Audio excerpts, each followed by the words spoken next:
Gürcistan'daki Müslümanlar, Gürcistan Türk Müslümanları mı yoksa Gürcistan Müslümanları mı?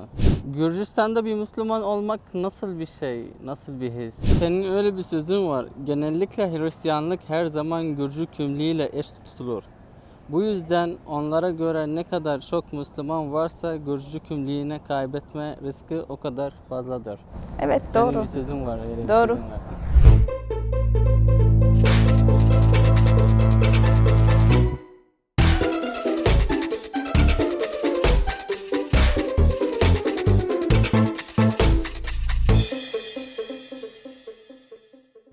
Öncelikle kendini tanıtabilir misin?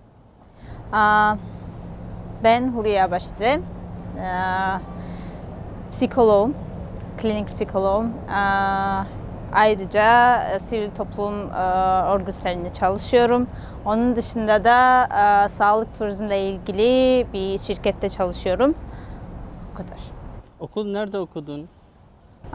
Okulum yani üniversitemi Ankara'da okudum. Hacettepe Üniversitesi'ni bitirdim. Ondan sonra yüksek lisansımı Tiflis'te yaptım, İlya Üniversitesi'nde. Ama lisans eğitimimi burada Gürcistan'da aldım, Hulo'da. Orada okudum. Gürcistan'daki Müslümanlar, Gürcistan Türk Müslümanları mı yoksa Gürcistan Müslümanları mı diye söyleyebiliriz. Gürcistan'da iki farklı Müslüman türü vardır. Azerbaycan'dan Gürcistan'da göç eden yani Azeri Gürcüler kendileri yani Müslüman olarak algılayan, ayrıca da Gürcistan'da yaşayan asıl Gürcü olan Müslümanlar da var. Asıl Müslümanlar, Gürcistan'daki asıl Müslümanlar nereden geliyor? Nasıl Müslüman oldu? Yani tarihi olarak bakarsak yani Osmanlı döneminde Osmanlı Gürcistan'ı alıyor, yani Acara bölgesini alıyor ve buradaki Gürcülerin yani Müslüman olmasına sebep oluyor. Ondan sonra da bir süre sonra insanlar yani burada yaşayan Gürcüler kendi dini olarak kabul edip yani şu an Müslüman olarak yaşıyorlar. Acar bölgesinde ne kadar Müslüman var ya da Gürcistan genelinde ne kadar Müslüman var? Yüzdesi olarak baksak yani şu an için yani istatistiksel olarak %45, %50'ye yakın bir Müslüman sayısı var yani Acara'da. Acar bölgesinde. Evet, Acara bölgesinde. Gürcistan genelinde? Gürcistan genelinde bakarsak yani %11, yani 15'e kadar çıkıyor ama istatistik değişiyor yani Değişiyor. genel olarak. Yani yaklaşık 400-500 bin kişi Müslüman var. Olabilir, Gürcistan'da. evet. Gürcistan'da bir Müslüman olmak nasıl bir şey, nasıl bir his? Gürcistan'da Müslüman olmak şöyle bir şey. Aslında sizin yani dış görünüşe göre Müslüman olarak algılanmıyorsanız bir sorun yoktur. Yani algılanmak dediğim yani bir eşya ya da ne bileyim benim gibi başörtünü takıyorsanız yani Müslüman olarak algılanıyorsunuz. Ve Müslümanlık demek biraz şöyle söyleyebilirim. Bir Gürcü Ortodoks anlamına geliyor. Yani Ortodoksluk ile Gürcü eşleştirilmiş bir şekilde. Yani nasıl desem yani Türkiye'de bir Müslüman yani Türk olarak algılanıyorsa Gürcistan'da da Gürcü demek yani Hristiyan olması gerektiği kabulleniyor, algılayabiliyor. Yani bu durumda da sen eğer yani ben Müslümanım ama Gürcüyüm diyorsan biraz farklı yaklaşabiliyorlar. Seni biraz dışlamış gibi hissediyorsun. İnsan muamelesi yapıyor. Yani farklı bir insanmış gibi. Yani bir Gürcüysen niye sen farklı dine sahipsin? Niye farklı dindesin gibi bir yargı oluyor. Yani bir soru oluyor. Sorunları da yaratıyor. Mesela beni bir Gürcü olarak hiçbir zaman algılamıyorlar. Yani illaki ya bir Müslümana evlenmişim gibi ve ondan sonra ben Müslüman olmuşumdur ya da biri beni zorla Müslüman etmiştir gibi bir algı var. Senin öyle bir sözün var. Genellikle Hristiyanlık her zaman Gürcü kimliğiyle eş tutulur. Bu yüzden onlara göre ne kadar çok Müslüman varsa Gürcü kimliğini kaybetme riski o kadar fazladır. Evet, Senin doğru. bir sözün var, öyle bir Doğru. sözün var. Evet, öyle. Yani Eğer sen yani Gürcü olarak algılamak istiyorsan, yani ben Gürcüyüm demek istiyorsan sen Hristiyan olacaksın yani. Başka bir Onların işaret algısı yok. böyle. Ama şu an bana biri sorsa, yani benim Gürcülüğüm yani dine bağlı bir şey değil yani. Kim ne dine bağlı olmak istiyorsa aynı o din olsun. Yani ya Ortodoks olurum ya Katolik olurum ya Protestant olurum. Hiç kimse yani benim bunu Gürcü olup olmadığım anlamına gelmez. Ya da benim Gürcülüğüm ya da benim bu devleti sevip sevmeme anlamına gelmez yani benim seçtiğim din. Şöyle söyleyeyim. Hiçbir ırkçılık olayı ya da ön yargı olayı karşılaştın mı? Böyle bir hatırladığın bir olay var mı aklında? Var şöyle, yani bu genel bir algı aslında. Yani Gürcü kimliği taşımak Hristiyanlık demek ya bizde. Yani başka birilerinin yani zorla bunu kabul ettirmek ya da şöyle arkadan insanların yani senin Gürcü olmadığını düşünerek sana hakaret edebiliyor. Yani burada ne işin var, git buradan. Yani bu insanlar niye burada? Çok rahatsız ediciler gibi yani arkandan bile konuşuyor. Bazıları yüz yüze söyleyebiliyor bunu. Yani böyle bir cesareti buluyor kendilerine maalesef. Ve kendileri daha üst düzeyde zannedip yani seni aşağılamaya çalışanlar oluyor maalesef. Hani bunu yaşıyoruz, görüyoruz ve her yerde var. Buna karşı bir ne bileyim polise gitmek ya da bir kampanya başlatmak böyle bir şey var mı Gürcistan'da? Polise gitmek yok. Müslümanlara destek vermek amacı bir organizasyon ya da ne bileyim bir vakıf var mı? Biz organizasyonu kurduk zaten arkadaşlarımla birlikte ve Gürcistan'da yaşayan Gürcülerin haklarını savunmak. Burada var olan mesela camileri, kültürel bir tarih eseri olduğunu düşünerek onları savunmaya çalışıyoruz. Ayrıca polis kısmına gelsek, polis kısmına gerek yok bence. Çünkü yani bir insan diğerine şöyle söyleyeyim yani fiziksel bir hakaret olmadığı için yani sözde bir şey söylediyse bu sefer de şöyle bir şey oluyor ya insanlar kendileri nasıl bir şekilde hani sana karşı tepki nasılsa mesela şöyle söyleyeyim yani Batum'da yeni cami dikmeye çalışıyoruz. Ama bazı insanlar buna karşı ayrıca da devlet tarafından da bu konuyla ilgili sorunlar yaşıyoruz. Şu an mahkemede bununla ilgili şeyler devam ediyor. Bu durumda şöyle oluyor yani devlet sana karşı gibi bir his var. Bu süreçte de biz şöyle yani polise gitmek yerinde ya dışarı çıkıp bir eylem halinde bunu dile getiriyoruz protesto olarak ya da ne bileyim yani zaman gelince televizyonlara çıkıp yüksek sesle yani tamam biz Müslümanız biz ama bu bizim Gürcü olmadığımız anlamına gelmiyor. Bunu dile getiriyoruz ve şunu kabul ettirmeye çalışıyoruz. Yani ben bu ülkede yaşıyorsam illa yani Ortodoks olmama gerek yok. Yani ve sürekli bunu konuşmak zorunda da değiliz yani. Bu ülkede yaşayanlar farklı yani zaten farklılık çeşitli insanlarla yaşamak seni daha iyi hale getirebiliyor. Ben böyle düşünüyorum. Şunu diyordun, televizyonlara çıkıp sesini ya da işte protestini edebilirsin. O zaman televizyonlarda ya da TV'lerde size bir yer verebiliyorlar ya da ne bileyim özgürlük olarak özgür bir ülkede mi? Hı. Yani ülke özgür bir ülke aslında. Ama şöyle bir şey var yani televizyonlar var bizi doğru gerçek olarak gösterilen ama televizyonlar var bizi nasıl söyleyeyim ülke düşmanı olarak gösterilen televizyonlar da var. Ama yani hiç şansımız yok yani sesimizi duyurmak için öyle bir şey söyleyemeyiz. Öyle bir şey söz konusu değil. Biz sesimizi duyurabiliyoruz ama şöyle bir şey oluyor yani ya bir çatışma çıkacak yani iki grup arasında o zaman bizi görebiliyorlar Ya da ne bileyim yani biri bir kötü bir şey yaptı o zaman yani ya da genel olarak Müslümanların sesi bir yerde bir saldırı falan olmuştur.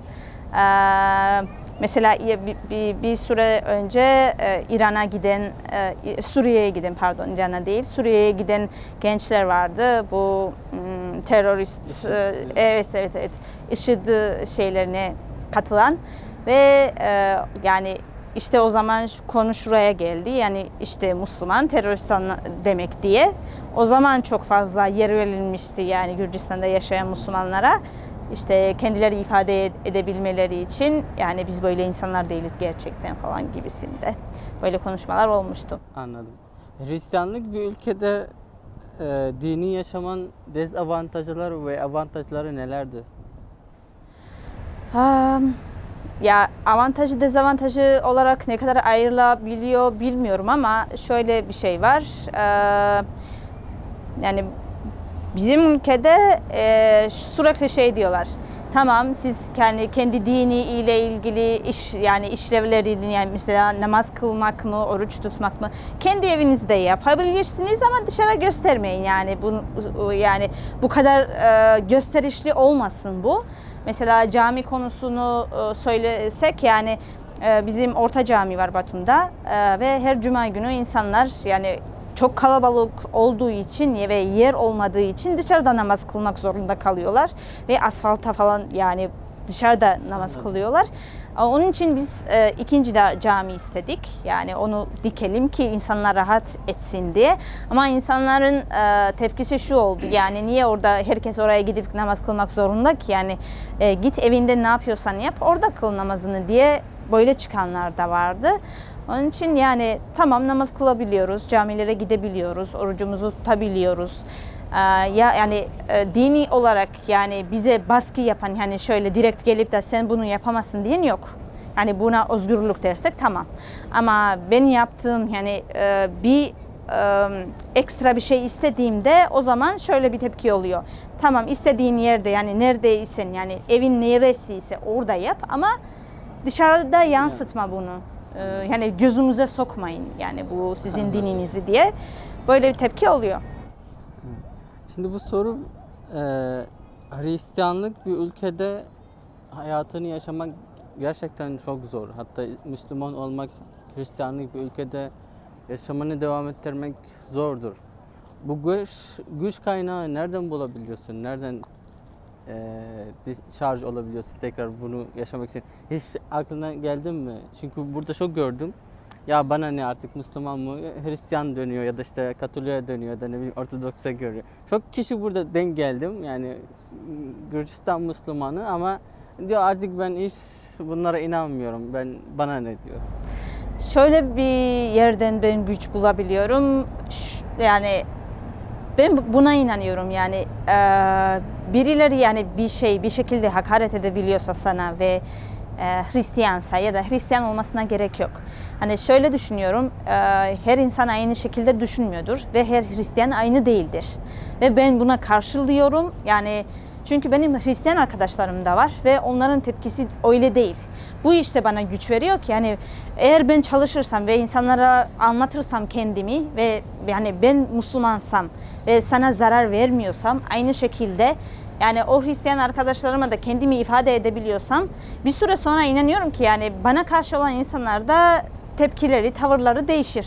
Yani beni beğenmelerine gerek yok.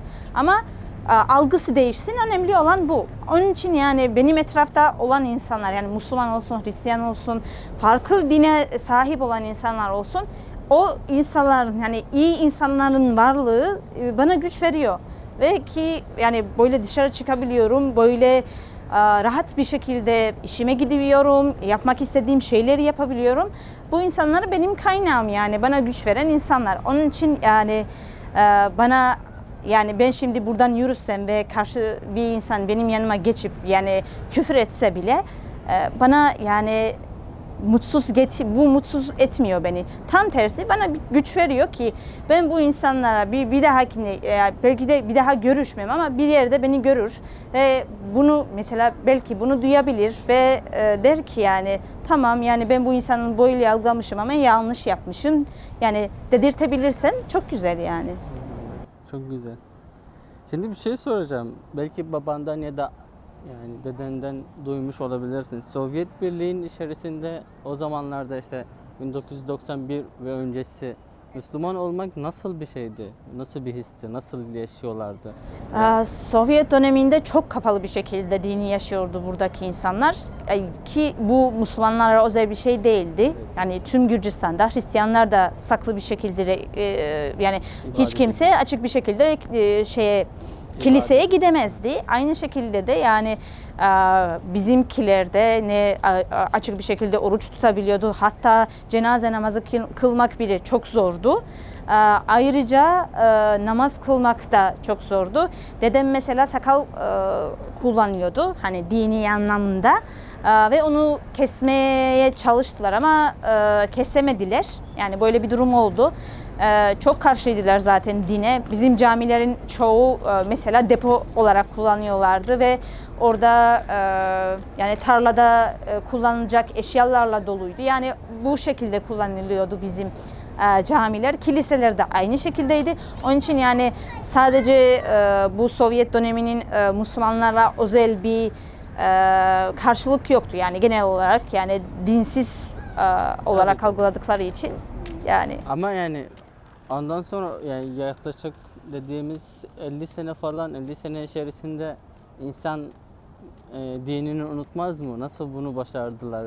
Şöyle size aktardılar. Şöyle bir şekilde ben hatırlıyorum. Dedem mesela bir imamdı camide. Onlar şöyle eliyle yazıyorlardı ve böyle anlatıyorlar. Hani Kur'an'ı öyle okutuyorlardı. Saklıyorlardı. Hani var olan Kur'anları, dini kitaplarını saklıyorlardı ve tavanda yani aslında yani şöyle bir torba içinde saklı olarak koyuyorlardı. Ayrıca da şöyle mesela bir yerde gidiyorlarsa hani birbirlerine bile bunu açık bir şekilde konuşmuyorlardı. Orucu tutarken mesela nenemin şu an bile şey var pencereden ışık görünmesin diye çok koyu bir bir renkli bir şey asıyorlarmış pencerelere Perde ki gibi. hani gece kalkıyoruz bunu kimse görmesin ya da hiç ışık yakmadan oruç tutanlar vardı. Ayrıca da namazları, cuma namazları kapalı bir yerde depo gibi bir yerde kılıyorlardı ki hatta ben hatırlıyorum bizim evde yani saklayarak gelip Kur'an okuyan insanlar vardı. Müslüman nüfusu yoğun bir ülkede yaşamak ister miydin yoksa tekrar şu an Gürcistan'da doğup tekrar Müslüman olmak ister miydin? Yani tekrar başa dönmek isteseydik. Ben 6 sene Müslüman bir ülkede yaşadım. Yani Türkiye'de eğitim aldığım için orada yaşadım. Yani Müslüman bir ülke değil aslında Türkiye ama çoğunluğun Müslüman olduğu ve ben istemezdim. İstemezdim yani buraya doğup tekrar burada yaşamak isterdim. Şunun için çünkü orada ben farklı bir şey görmedim aslında.